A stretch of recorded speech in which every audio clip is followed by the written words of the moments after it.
ایک آدمی حضرت امام علی علیہ السلام کے پاس آیا اور آپ سے پوچھنے لگا کہ یا علی، کیا کوئی ایسا عمل بھی ہے جو اللہ تعالیٰ سحری یا افطاری کے وقت کرنے کو ناپسند فرماتا ہو؟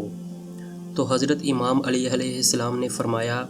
اے خدا کے بندے، سحری اور افطاری میں ایک ایسا عمل بھی ہو جاتا ہے جو اللہ کو پسند نہیں، اور وہ عمل غصہ کرنا ہے اور اللہ کی ناشکری کرنا ہے۔ میں نے ایک مرتبہ اللہ کے حبیب سے سنا تھا کہ جو انسان سحری یا افطاری کرتے ہوئے غصہ کرے اور جو لوگ اس کے ساتھ ہوتے ہیں ان سے سخت لہجے میں برتاؤ کرے، یا جو شخص ان اوقات میں اللہ کا شکر ادا نہ کرے، تو اللہ تعالیٰ ایسے انسان کی نیکیوں کو کم کر دیتا ہے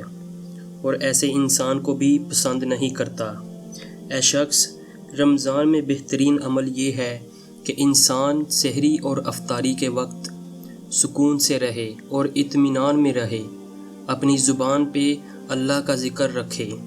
اور اللہ کو یاد کرتا رہے۔ میں نے اللہ کے حبیب سے سنا تھا کہ جو شخص افطاری کے وقت